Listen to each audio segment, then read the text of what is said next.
जय हिंद मेरे प्यारे साथियों, आप सभी का एग्जाम यूथ शिवम में स्वागत है। हम प्रतिदिन लेकर आते हैं एसएससी जीडी के प्रीवियस ईयर प्रश्नों का एक प्रैक्टिस सेट, जिसमें हम देखते हैं 20 महत्वपूर्ण प्रश्न जो एसएससी जीडी अपनी परीक्षाओं में बार बार रिपीट की होती है। तो हम यह वीडियो आपको प्रतिदिन लेकर आते हैं और इसका हम मॉक टेस्ट भी कराते हैं। तो इस वीडियो में हम देखते हैं आपका करंट अफेयर्स का 3 प्रश्न, स्टैटिक जीके का 4 प्रश्न, इतिहास का 3 प्रश्न, भूगोल का 3 प्रश्न, संविधान का 3 प्रश्न, अर्थशास्त्र का 2 प्रश्न, विज्ञान का 2 प्रश्न। ऐसा हम इसलिए करते हैं कि यूपी जो आपका एसएससी जीडी है उसमें भी ऐसे ही प्रश्न पूछे जाते हैं। इसी क्रम में आपको प्रश्न देखने को मिलेंगे। आपकी परीक्षा जो है वह 4 फरवरी से शुरू होने वाली है। तो अगर आप इन सारे जो हम आज के इस प्रैक्टिस सेट में प्रश्न को लेकर आए हैं, आप उसका मॉक टेस्ट देना चाहते हो तो हमारे Telegram channel exam with Shivam से आप जुड़ो। उसका लिंक आपको इस वीडियो के डिस्क्रिप्शन में मिल जाएगा।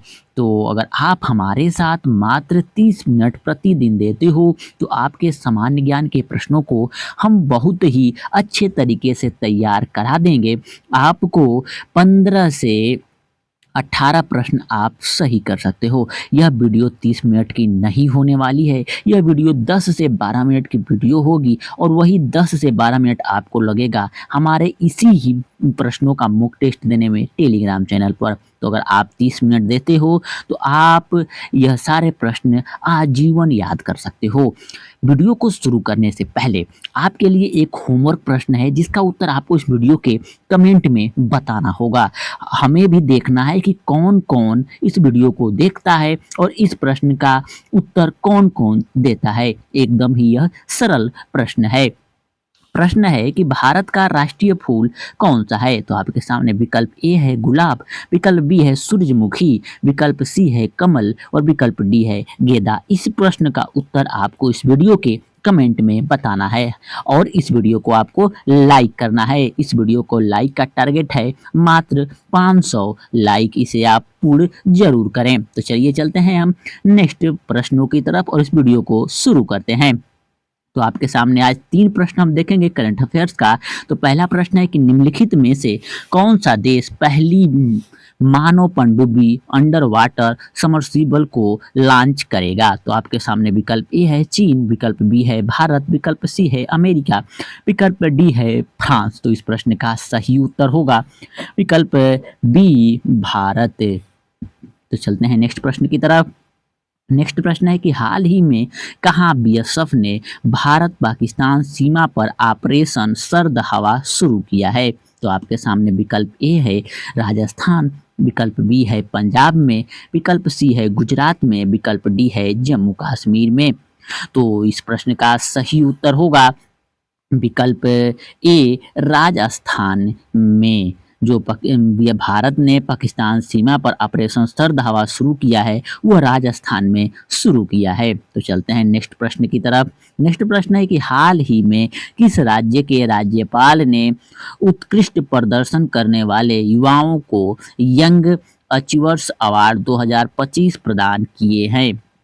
तो आपके सामने विकल्प ए है छत्तीसगढ़, विकल्प बी है गोवा, विकल्प सी है बिहार और विकल्प डी है हिमाचल प्रदेश। तो इस प्रश्न का सही उत्तर होगा विकल्प डी हिमाचल प्रदेश। युवाओं का यंग अचीवर्स अवार्ड 2025 प्रदान किया है हिमाचल प्रदेश ने। तो चलते हैं हम नेक्स्ट प्रश्नों की तरफ। अब हम स्टैटिक जीके के 4 प्रश्न देखने वाले हैं, जिसमें से जो पहला ही प्रश्न है कि निम्नलिखित में से किसने रमन मैग्सेसे पुरस्कार प्राप्त किया है? ऐसे भी एसएससी जीडी में आपको प्रश्न देखने को मिलते हैं। तो आपके सामने विकल्प ए है अरोड़ा राय, विकल्प बी है सुनीता विलियम्स, विकल्प सी है एपीजे अब्दुल कलाम, विकल्प डी है सचिन तेंदुलकर। तो इस प्रश्न का सही उत्तर होगा विकल्प ए अरोड़ा राय। अरोड़ा राय को 2000 में सामाजिक नेतृत्व के लिए रमन मैक्सिको पुरस्कार से सम्मानित किया गया था। वह भारत में सूचना का अधिकार अर्थात आरटीआई के आंदोलन के प्रमुख नेता थे। तो चलते हैं हम नेक्स्ट प्रश्नों की तरफ। नेक्स्ट प्रश्न है कि मैन बुकर पुरस्कार किस क्षेत्र में दिया जाता है? तो आपके सामने विकल्प ए है विज्ञान, विकल्प बी है साहित्य, विकल्प सी है शांति, विकल्प डी है खेल। तो इस प्रश्न का सही उत्तर होगा विकल्प बी साहित्य। मैन बुकर पुरस्कार साहित्य के क्षेत्र में दिया जाता है और यह अंग्रेजी भाषा में लिखे गए उत्कृष्ट उपन्यासों को सम्मानित करता है। तो इस प्रश्न का सही उत्तर होगा विकल्प बी साहित्य। तो चलते हैं नेक्स्ट प्रश्नों की तरफ। नेक्स्ट प्रश्न है कि निम्नलिखित में से किसे नोबल शांति पुरस्कार से सम्मानित किया गया है? तो आपके सामने विकल्प ए है मदर टेरेसा, विकल्प बी है महात्मा गांधी, विकल्प सी है इंदिरा गांधी, विकल्प डी है सुभाष चंद्र बोस। तो इस प्रश्न का सही उत्तर होगा विकल्प a mother Teresa. Mother Teresa को 1979 में नोबल शांति पुरस्कार से सम्मानित किया गया था। उन्हें गरीब और असहाय की सेवा के लिए यह पुरस्कार दिया गया था। तो चलते हैं नेक्स्ट प्रश्नों की तरफ। नेक्स्ट प्रश्न है कि ऑस्कर पुरस्कार किस क्षेत्र में दिया जाता है? तो आपके सामने विकल्प ए है संगीत, विकल्प बी साहित्य, विकल्प सी फिल्म, विकल्प डी खेल। तो इस प्रश्न का सही उत्तर होगा विकल्प सी फिल्म। ऑस्कर पुरस्कार फिल्म उद्योग में उत्कृष्टता के लिए दिया जाता है। यह अकादमी पुरस्कार के नाम से भी जाना जाता है। यह सारे प्रश्न एसएससी जीडी की परीक्षा में बार बार रिपीट हुए हैं। तो चलिए नेक्स्ट प्रश्नों की तरफ देखते हैं कि 1857 के विद्रोह का तत्कालिक कारण क्या था? तो आपके सामने विकल्प ए है धार्मिक सुधार, विकल्प बी है चर्बी वाले कारतूस, विकल्प सी है भूमि कर में वृद्धि, विकल्प डी है शिक्षा नीति। तो इस प्रश्न का सही उत्तर होगा विकल्प बी चर्बी वाले कारतूस।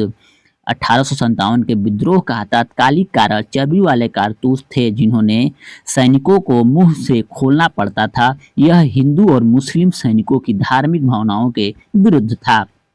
तो हम नेक्स्ट प्रश्न देखते हैं कि 1857 के विद्रोह में किसने बिहार में नेतृत्व किया था? तो आपके सामने विकल्प ए है नाना साहब ने, विकल्प बी है तात्या टोपे ने, विकल्प सी है कुंवर सिंह ने, विकल्प डी है रानी लक्ष्मीबाई ने। तो इस प्रश्न का सही उत्तर होगा विकल्प सी कुंवर सिंह ने। कुंवर सिंह ने बिहार में 1857 के विद्रोह का नेतृत्व किया।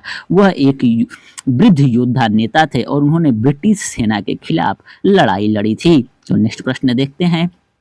नेक्स्ट प्रश्न है कि 1857 के विद्रोह को किसने भारत का प्रथम स्वतंत्रता संग्राम कहा है? तो आपके सामने विकल्प ए है बी.डी. सावरकर, विकल्प बी है जवाहरलाल नेहरू, विकल्प सी है महात्मा गांधी, विकल्प डी है भगत सिंह। तो इस प्रश्न का सही उत्तर होगा बी.डी. सावरकर। बी.डी. सावरकर ने 1857 के विद्रोह को भारत का प्रथम स्वतंत्रता संग्राम कहा है। तो चलते हैं नेक्स्ट प्रश्नों की तरफ। नेक्स्ट प्रश्न है कि निम्नलिखित में से कौन सा पर्वत रिंग ऑफ फायर का हिस्सा है? तो आपके सामने विकल्प ए है एंडीज, विकल्प बी है हिमालय, विकल्प सी है यूराल, विकल्प डी है एटलस। तो इस प्रश्न का सही उत्तर होगा विकल्प ए एंडीज। एंडीज पर्वत श्रृंखला रिंग ऑफ फायर का हिस्सा है जो प्रशांत महासागर के चारों ओर स्थित ज्वालामुखी और भूकंपीय क्षेत्र है। तो चलते हैं नेक्स्ट प्रश्नों की तरफ। नेक्स्ट प्रश्न है कि विश्व की सबसे ऊंची चोटी माउंट एवरेस्ट किस पर्वत श्रृंखला में स्थित है? तो आपके सामने विकल्प है हिमालय, विकल्प बी है एंडीज, विकल्प सी है रॉकी, विकल्प डी है अल्पस। तो इस प्रश्न का सही उत्तर है विकल्प ए हिमालय। माउंट एवरेस्ट हिमालय पर्वत श्रृंखला में स्थित है और यह विश्व की सबसे ऊंची चोटी है। कौन सबसे विश्व की ऊंची चोटी है? माउंट एवरेस्ट विश्व की सबसे ऊंची चोटी है। तो चलते हैं नेक्स्ट प्रश्न की तरफ। नेक्स्ट प्रश्न है कि निम्नलिखित में से कौन सा पर्वत महाद्वीपीय विभाजन का उदाहरण है? तो आपके सामने विकल्प ए है यूराल, विकल्प बी है एंडीज, विकल्प सी है हिमालय, विकल्प डी है एटलस। तो इस प्रश्न का सही उत्तर होगा विकल्प ए यूराल। यूराल पर्वत महाद्वीप विभाजन का उदाहरण है जो यूरोप और एशिया को अलग करता है। तो चलते हैं नेक्स्ट प्रश्नों की तरफ। नेक्स्ट प्रश्न है कि निम्नलिखित में से कौन सी संसदीय समिति वित्तीय मामलों से संबंधित है? तो आपके सामने विकल्प ए है प्रकलन समिति, विकल्प बी है विशेषाधिकार समिति, विकल्प सी है सरकारी आश्वासन समिति, विकल्प डी है याचिका समिति। तो इस प्रश्न का सही उत्तर होगा विकल्प ए प्रकलन समिति। तो यह सारे प्रश्न एसएससी जीडी अपनी परीक्षाओं में बार बार रिपीट की हुई है। अगर आपको यह सारे प्रश्न कठिन लगते हैं तो ऐसे ही प्रश्न पूछे जा रहे हैं। यह 16वीं वीडियो है। अगर आप शुरू से लेकर अंत तक के सभी वीडियो देख लेते हो तो आपको मैं दावा कर सकता हूं कि आपको 15 से 18 प्रश्न हमारे ही वीडियो में देखने को मिलेंगे। तो चलिए नेक्स्ट प्रश्नों की तरफ चलते हैं। नेक्स्ट प्रश्न है कि संसदीय समिति के संबंध में निम्नलिखित में से कौन सा कथन सही है। तो आपके सामने विकल्प ए है, ये संवैधानिक निकाय है। विकल्प बी है, इनकी सिफारिश बाध्यकारी होती है। विकल्प सी, ये संसद के सदस्यों से बनी होती है। विकल्प डी, इनका गठन राष्ट्रपति करता है। तो इस प्रश्न का सही उत्तर होगा विकल्प सी, ये संसद के सदस्यों से बनी होती है। तो इस प्रश्न का सही उत्तर विकल्प सी होगा। तो चलते हैं हम नेक्स्ट प्रश्नों की तरफ। नेक्स्ट प्रश्न है कि निम्नलिखित में से कौन सी समिति लोक लेखा से संबंधित है। तो आपके सामने विकल्प ए है, प्रकलन समिति। विकल्प बी है, लोक लेखा समिति। विकल्प सी है, विशेषाधिकार समिति। विकल्प डी है, याचिका समिति। तो इस प्रश्न का सही उत्तर होगा विकल्प बी, लोक लेखा समिति। लोक लेखा समिति सरकारी खातों और वित्तीय प्रबंधन की जांच करती है। तो इस प्रश्न का सही उत्तर विकल्प बी होगा। नेक्स्ट प्रश्न की ओर चलते हैं कि भारत में मौद्रिक नीति किसके द्वारा तय की जाती है। तो आपके सामने विकल्प ए है, वित्तीय मंत्रालय। विकल्प बी है, भारतीय रिजर्व बैंक। विकल्प सी है, सेबी। विकल्प डी है, नीति आयोग। तो इस प्रश्न का सही उत्तर होगा विकल्प बी, भारतीय रिजर्व बैंक। इस प्रश्न का सही उत्तर विकल्प बी होगा। भारत में मौद्रिक नीति भारतीय रिजर्व बैंक द्वारा तय की जाती है। चलते हैं नेक्स्ट प्रश्नों की तरफ। नेक्स्ट प्रश्न है कि निम्नलिखित में से कौन सा कार्य भारतीय रिजर्व बैंक बैंक का कार्य नहीं है। तो आपके सामने विकल्प ए है, मुद्रा जारी करना। विकल्प बी है, विदेशी मुद्रा भंडार का प्रबंधन। विकल्प सी है, सरकारी ऋण जारी करना। विकल्प डी है, बैंकों का नियमन। तो इस प्रश्न का सही उत्तर होगा विकल्प सी, सरकारी ऋण जारी करना। यह भारतीय रिजर्व बैंक का कार्य नहीं है। तो चलते हैं हम नेक्स्ट प्रश्नों की तरफ। नेक्स्ट प्रश्न है कि डीएनए का पूरा नाम क्या है। यह बार बार आपको पूछा गया है एसएससी जीडी या अन्य किसी भी परीक्षा में। तो अगर आप इस प्रश्न को याद कर लेते हो तो यह आपको 100% दावा कर सकते हैं कि इतने शिफ्टों में आपको एक न एक शिफ्ट में देखने को जरूर मिलने वाला है। तो जो डीएनए का पूरा नाम है यह पूछ रहा है, तो आपके सामने विकल्प हैं। तो विकल्प ए है, डी ऑक्सोडोन्यूक्लिक एसिड। विकल्प बी है, डी ऑक्सीराइबोन्यूक्लियोटाइड एसिड। विकल्प सी है, डी ऑक्सीराइबोन्यूक्लियोप्रोटीन एसिड। विकल्प डी है, डी ऑक्सीराइबोन्यूक्लियोटाइड प्रोटीन। तो इस प्रश्न का सही उत्तर होगा विकल्प ए, डी ऑक्सीराइबोन्यूक्लिक एसिड। आपको वहाँ पे इंग्लिश में दिया रहेगा तो उसका सही उत्तर होगा डी ऑक्सीराइबोन्यूक्लिक एसिड डीएनए का पूर्ण नाम है। तो चलते हैं नेक्स्ट प्रश्नों की तरफ। नेक्स्ट प्रश्न और इस वीडियो का यह अंतिम प्रश्न है कि डीएनए की संरचना को किस वैज्ञानिक ने समझाया था। तो आपके सामने विकल्प ए है, गैंगर मेडल ने। विकल्प बी है, जेम्स वाटसन और फ्रांसिस क्रिक ने। विकल्प सी है, लुई पास्चर ने। विकल्प डी है, चार्ल्स डार्विन ने। तो इस प्रश्न का सही उत्तर होगा विकल्प बी, जेम्स वाटसन और फ्रांसिस क्रिक ने डीएनए की संरचना को समझाया था। तो इस प्रश्न का सही उत्तर विकल्प बी होगा। तो यह रहे आपके 20 महत्वपूर्ण प्रश्न। जो इसमें से आपके कितने सही हुए आप वीडियो के कमेंट में जरूर बताएं। अगर आप इस चैनल पर नए हैं तो वीडियो को लाइक करें, चैनल को सब्सक्राइब करें, अपने दोस्तों को शेयर करें। अब हम मिलेंगे नेक्स्ट वीडियो में नेक्स्ट इंपॉर्टेंट प्रश्नों के साथ। तब तक अपना ख्याल रखें और पढ़ाई मन से करते रहें।